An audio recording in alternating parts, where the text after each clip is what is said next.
Bienvenue à cette édition de l'information qui débute avec le sommaire. Religion, le prophète grâce héritier Mousseba de la RDC est arrivé pour le séminaire de 24 jours à l'église ambassade des miracles. Nigeria, le Naira atteint un chiffre historiquement bas, nous en parlerons dans cette édition.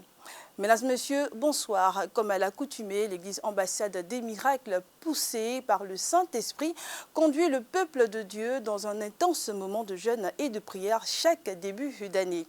Pour ce moment de prière qui a pour thème « Arrêter les vengeurs de sang », le bishop Ouattara Mohamed Idriss a invité son frère, le prophète héritier Grace Mousseba de la RDC, qui est arrivé ce lundi 19 février en Côte d'Ivoire pour une semaine puissante, durant laquelle il révélera tous les complots établis par les vengeurs de sang afin de détruire les familles. Un reportage Priska Djongone, Ulrich Kwasika. L'église ambassade des miracles a entamé 24 jours de jeûne et prière depuis le 1er février 2024. Le bishop Ouattara Mohamed Idriss, président fondateur de la dite église, après avoir invité son père spirituel, l'apôtre Bangui Konan Bernard, a pris le soin d'inviter le prophète héritier Grace Mousseba de la RDC. Pour la dernière semaine de ce temps de jeûne et prière, dont le thème est « Arrêter les vengeurs de sang », le prophète héritier Grace Mousseba est arrivé à Abidjan hier, lundi 19 février 2024. Il s'est exprimé au micro de Miracle TV+. Le diable a 3 missions: égorger, détruire et voler. C'est ça sa mission. Sa mission principale, c'est égorger, détruire et voler. Il a ses adeptes. Même ses adeptes, la mission c'est égorger, détruire et voler. Dieu nous a donné ce thème au début de l'année pour arrêter tous les vengeurs de sang. Pour arrêter toutes les personnes qui ont cette habitude de détruire. Vous savez, lorsque dans une famille, un papa, le père est mort, ça peut arrêter toute chose. Aujourd'hui, nous avons beaucoup des enfants qui sont dans la rue.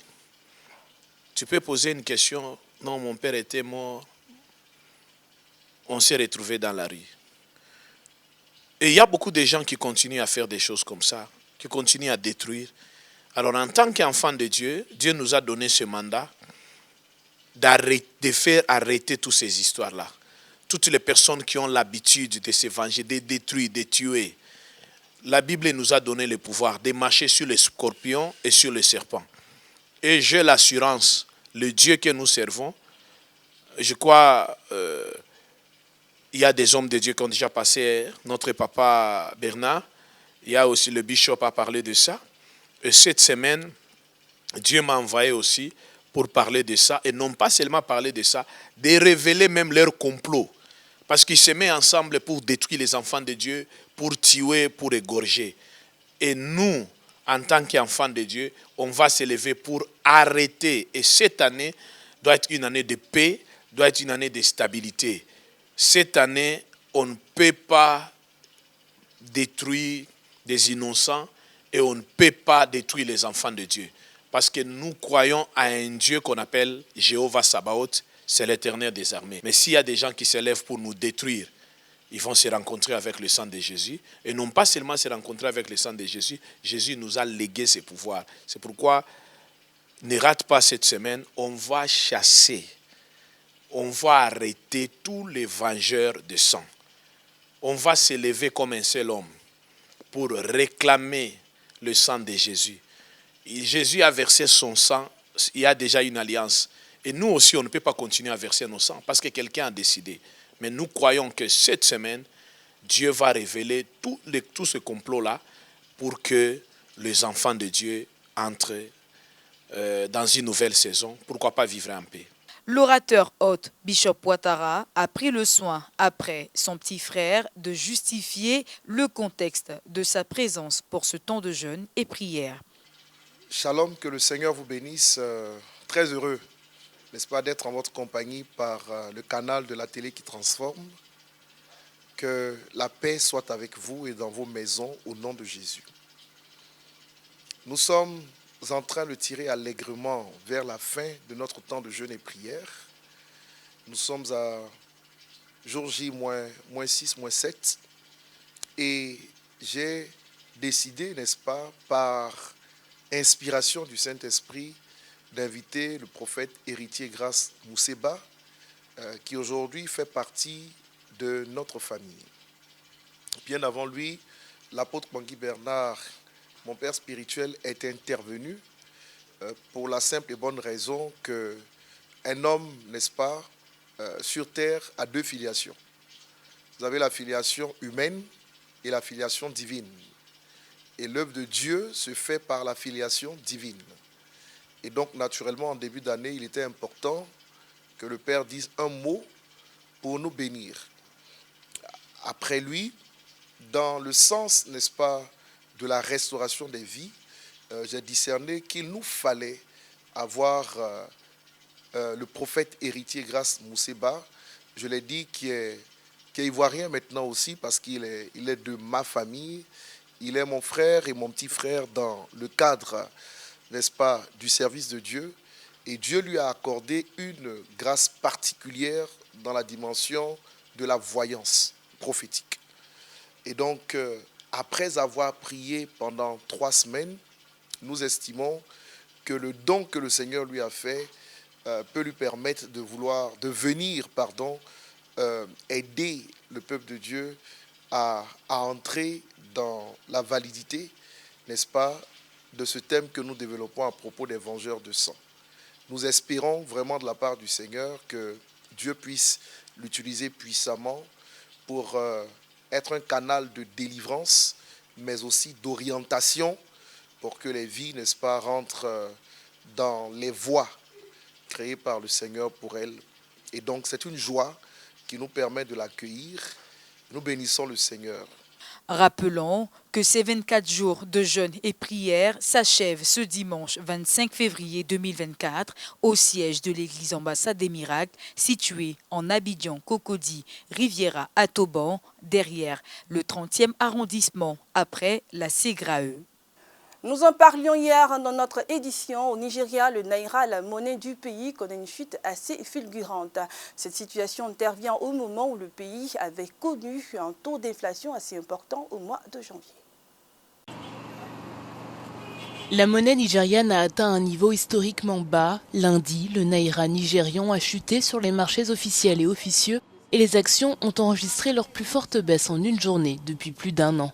La monnaie est tombée à 1712 unités pour $1 en fin de journée sur le marché officiel et à peu près au même niveau sur le marché officieux après avoir prolongé ses pertes.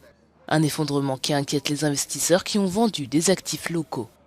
Cet événement intervient alors que le Nigeria est confronté à une pénurie de dollars qui pousse la monnaie à baisser, bien que le gouverneur de la Banque centrale, Olayemi Cardoso, ait déclaré que les quantités de liquidités en devises étrangères s'amélioraient. Cette dernière chute de la monnaie et des marchés boursiers intervient après que des données ont montré jeudi que le taux d'inflation du pays s'était encore accéléré en janvier.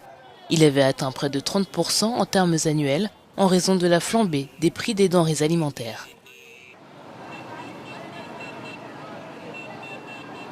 Dans la dernière édition de son rapport Performance et perspectives économiques, l'Afrique comptera en cette année 2024 11 des 20 pays ayant la plus forte croissance économique au monde. Cela a été annoncé par le groupe de la Banque africaine de développement.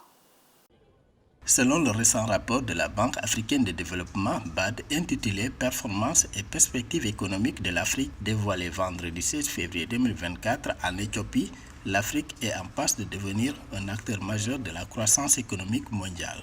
En effet, en 2024, 11 pays africains figurent parmi les 20 nations affichant la croissance économique la plus dynamique au monde. La croissance du produit intérieur brut, PIB réel du continent africain, devrait connaître une progression significative avec une moyenne prévue à 3,8% en 2024 et à 4,2% en 2025. Ces chiffres prometteurs soulignent l'élan économique croissant et la résilience des économies africaines malgré les défis mondiaux.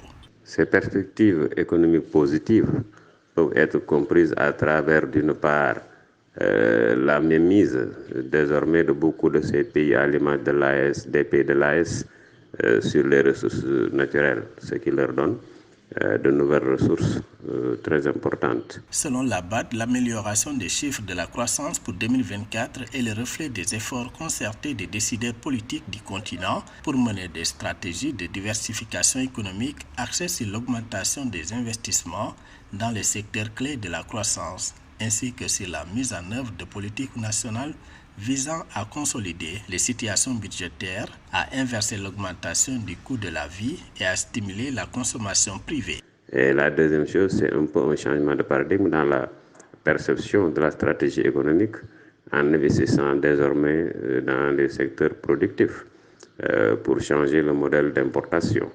Et donc, l'un dans l'autre, on est dans une dynamique économique qui effectivement peut projeter ces pays-là dans une croissance même à 2 points. Cette tendance positive démontre le potentiel économique de l'Afrique et ouvre des opportunités prometteuses pour le développement et l'investissement dans la région. Les prochaines années pourraient être marquées par une croissance soutenue, renforçant ainsi la position de l'Afrique sur l'échiquier économique mondial.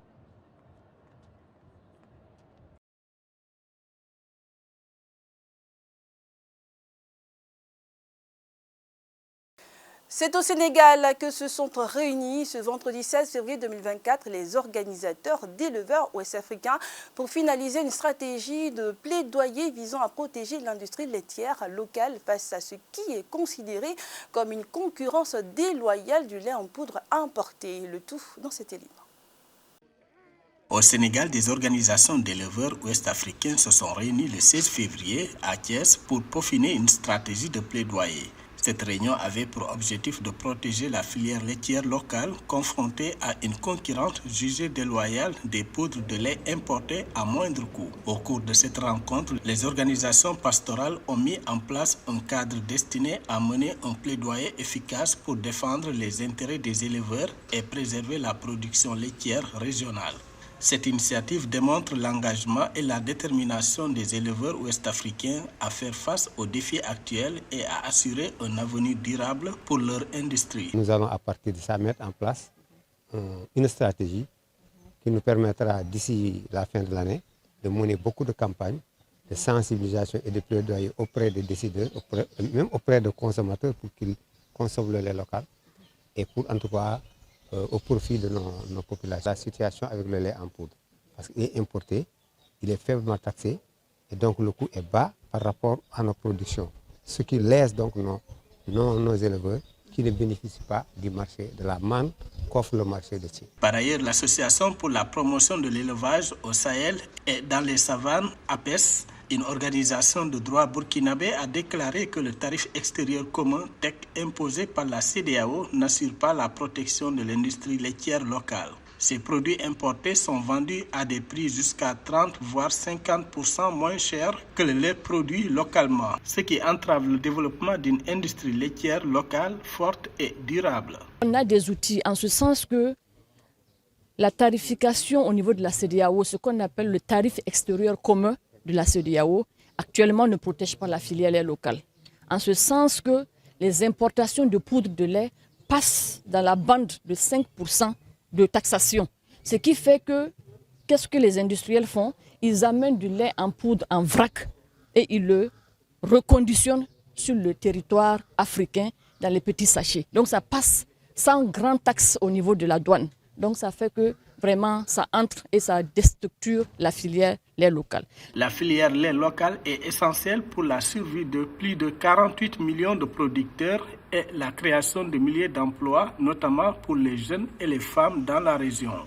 Au Sénégal, le plan d'action lait du gouvernement envisage une production additionnelle de 132,3 millions de litres de lait frais local d'ici 2025, créant ainsi 35 000 emplois.